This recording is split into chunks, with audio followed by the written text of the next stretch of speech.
నిజం నిర్భయం అదే మా నైజం महात्मा टीवी की स्वागतम। इंदौपुर के मुसलमान भाई बहनों को, बुजुर्गों को अस्सलाम वालेकुम। वाईएसआर कांग्रेस पार्टी जबकि अब हारने की नौबत है तो मुसलमानों को बहकाने के लिए अब कह रही है कि टीडीपी जनसेना एनडीए अलायंस में है, बीजेपी से है, इसलिए मुसलमान कौम को नुकसान होगा।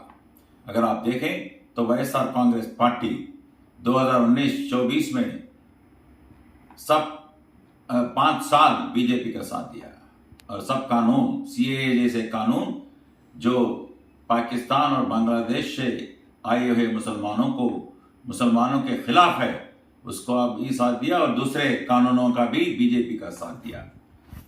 जगनमोहन रेड्डी साहब जाहिर है कि वो 32-30 पर 2 केसेस में बेल पे हैं और उनके चाचा के केस में भी उनका भाई, मुमेरा भाई अविनाश रेड्डी भी वो केस में हैं अक्यूज्ड। तो लोगों का मानना है, सबका मानना है कि बेल अगर कैंसिल होगा तो फिर वो जेल जाएंगे। तो इसलिए वो हर मुमकिन कोशिश की, हर कानून का साथ दिया। अब आकर वो कह रहे हैं कि 4% रिजर्वेशन के बारे में।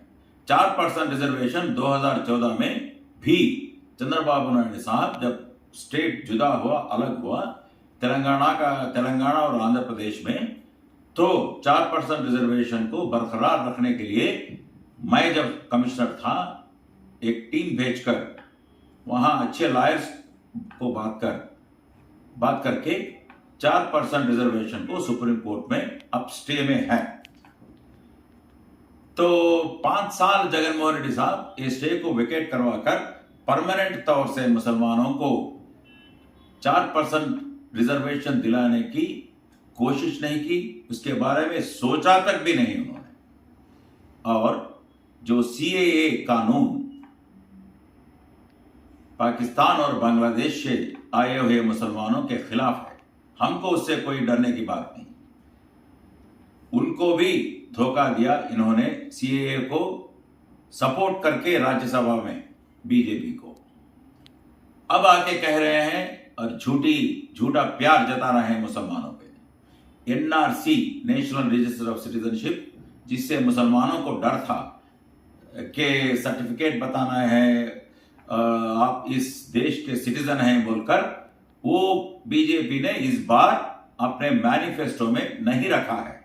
तो हमारे मुसलमानों को इसके बारे में, ना एनआरसी के बारे में, ना सीएए के बारे में डरने की कोई जरूरत नहीं, कोई फिक्र करने की जरूरत नहीं।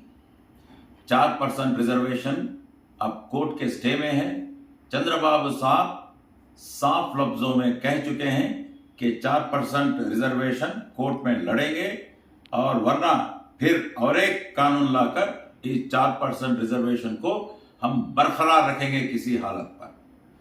आप देख चुके होंगे, टीवीओं में, पेपरों में पढ़ा होगा, जब मोदी साहब 3 दिन से आंध्र प्रदेश में दौरा करे हैं, रोड शो भी किए हैं, ये एक लफ्ज भी उन्होंने मुसलमानों के खिलाफ नहीं कहा, 4% रिजर्वेशन के खिलाफ नहीं कहा, 4% उसको खारिज करने के बारे में, रद्द करने के बारे में ये एक लफ्ज भी नहीं कहा।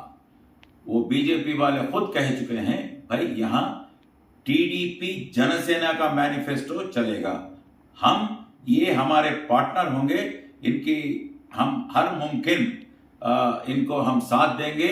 स्टेट आज 14 लाख करोड़ जगनमोहन रेड्डी साहब कर्जे में छोड़कर जा रहे हैं और एक के सर पर, हमारे सर पर 2 लाख का कर्जे का बोझ है।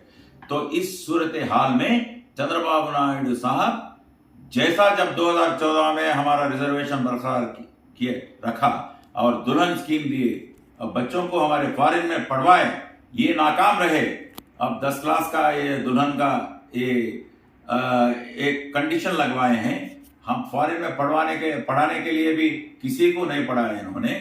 हमारे गरीब मुसलमान को ना घर सिर्फ देकर मैं बना तो बोलकर नाकाम रहे। ऐसे आदमी को भरोसा नहीं करना चाहिए, जगनमोहन रेड्डी जैसे आदमी को, जो हर मुमकिन साथ दिया अपनी खुदगर्जी के लिए। तो चंद्रबाबू साहब इससे हटके थोड़ा सीट आप लीजिए और हमारे स्टेट को ताउन कीजिए, यहां सेक्युलर एजेंडा चलेगा। इसीलिए तो मोदी साहब आंध्र प्रदेश में ना मुसलमानों के खिलाफ बोला, ना 4% रिजर्वेशन के खिलाफ बोला मुसलमानों के, मगर ये भी यहां तक बोले कि भाई वो इस्लाम के खिलाफ नहीं है, मुसलमानों के खिलाफ नहीं है। मोदी साहब ने खुद ऐसा कहा। तो इस सूरत हाल में वाईएसआर कांग्रेस पार्टी जब हारने वाली है, और इस सूरत हाल में आप इनके बातों में मत आइए, इनके बहकावे में मत आइए, ये मेरा अपील है। और टीडीपी जनसेना का ही मैनिफेस्टो यहां चलेगा, ये सेकुलर एजेंडा चलेगा, मुसलमानों की बेहबूदी होगी, ये कहकर आप लोगों को मैं अपील करता हूं कि टीडीपी जनसेना साइकिल को वोट दीजिए। अस्सलाम वालेकुम।